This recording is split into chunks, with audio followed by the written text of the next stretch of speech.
Good afternoon. It's almost good evening. This is Dr. Myra Salcido, and I am in my home office with my leg propped up with my broken foot.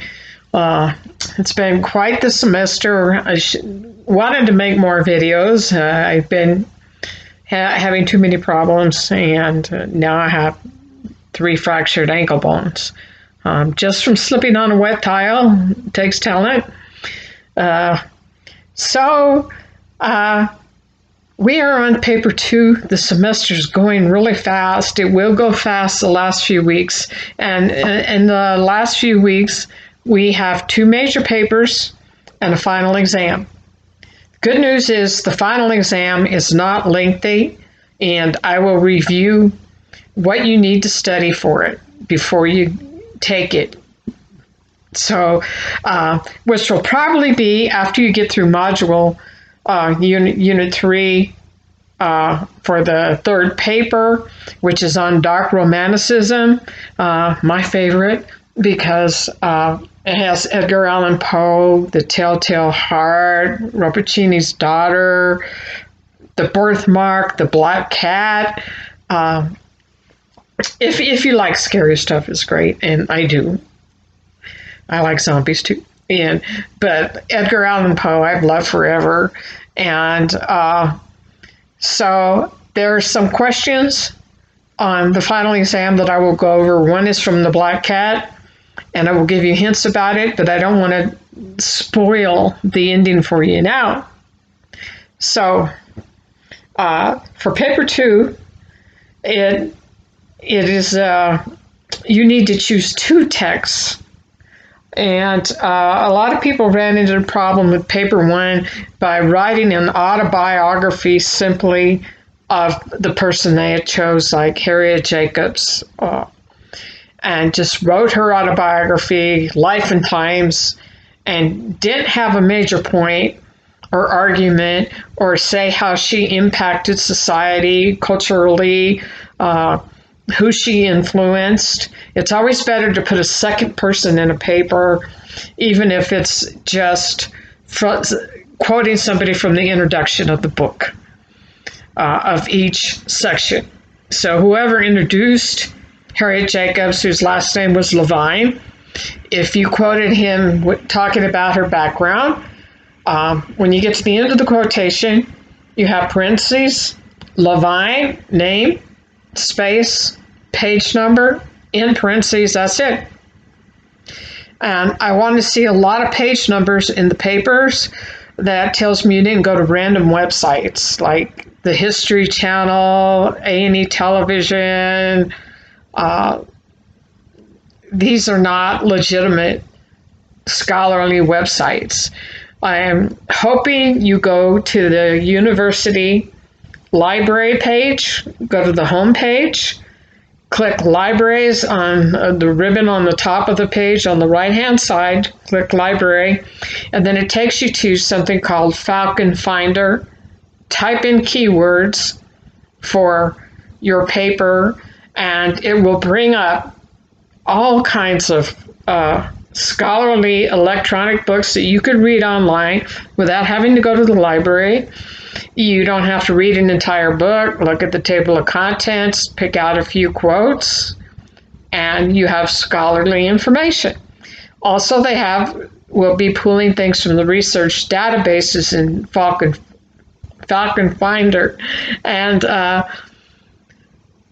you can just go to research databases. That's an option instead of going, it's on the Falcon Finder page. You can click on research databases, scroll down in the A's, it's alphabetical order, academic search complete, click on that, put your search terms, Walt Whitman, sensuality, put those terms in, see what comes up. So that would be for paper 2.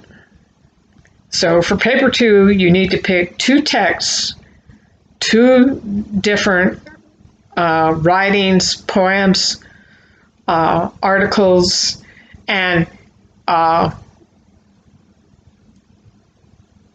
argue which makes a better case for positive things with gender norms in culture.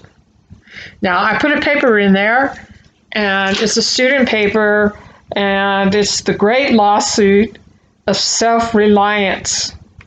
So what this student did was took Margaret Fuller's Great Lawsuit article and said that it undermines Emerson's Self-Reliance article. And you should read the paper because this is great. You want to take two texts and see which one you think is better at eliminating oppression in culture in some way. And that would mean you will quote from both sides. It's great to quote from the introductions to the pieces also. It gives you more, and since it needs to be a 4 to 5 page paper, that means minimum down to the bottom of 4 pages plus an additional works cited page.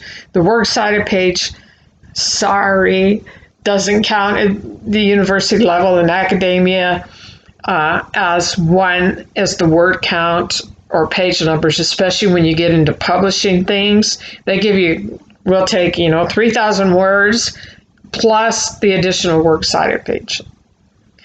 Pages usually when you've written that much.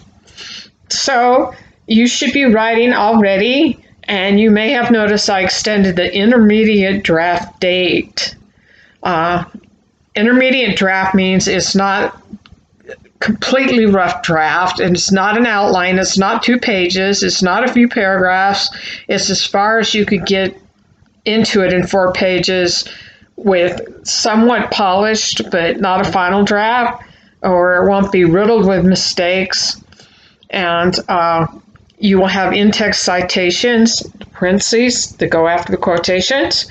And parentheses also go after you paraphrase somebody. You put it in your own words, but it's their words. You just rewrote them in your own words. Parentheses, author's name, page number. If there's no page numbers, that usually means it's a website. You don't want to use websites. You want to use scholarly material. That's what this class is about: literature, modern language association style. And I put a template in near the prompt for paper 2 in the module. It's called an MLA template, and you could type right into that. It tells you how to format the page. It's formatted for you. If you're struggling with that, because my goodness, it's really hard to be in a literature class because it's expected in 1301 and 1302 that you have learned MLA style. Not always the case, especially if you transferred from another school that didn't teach that, or another state or something like that, or just didn't get it in the classes that you took. So be working on paper 2. Start writing now. Look at that student sample that I sent you. It's really good. Give you an idea of what we're looking for.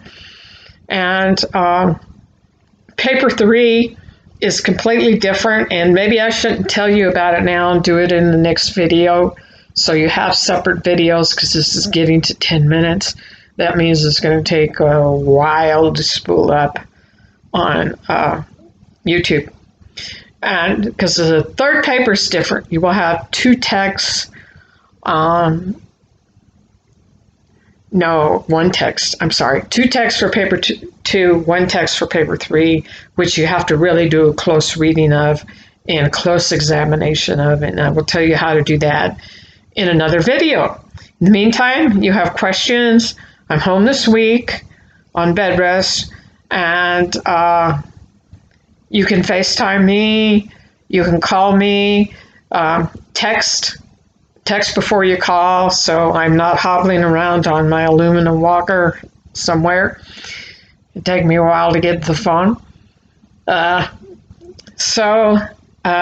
Don't step on any wet tiles. Wearing a slipper with a rubber sole That's my big advice for today. Read and write. You guys got this. You've made it this far. This is a challenging course. Do not sweat the lecture quizzes. It's 10% of the grade. And I'm going in and seeing if I agree with all the questions. And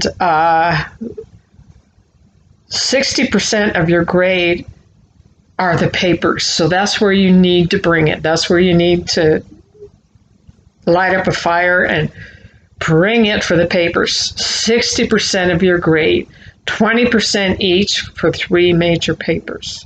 So that's where you need to put your greatest effort. That impacts your grade more than anything. Discussion boards, yeah. Let me see if I'm forgetting anything. Great PowerPoints. I really enjoyed them. And so you got a 4 or 5 page paper to write. Keep going. If you have questions, if you want to run a topic by me, that's fine.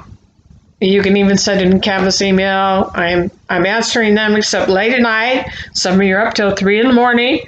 And when I get up at 6, I say, hey, this person just got off at 4. So I go to sleep early, get up early.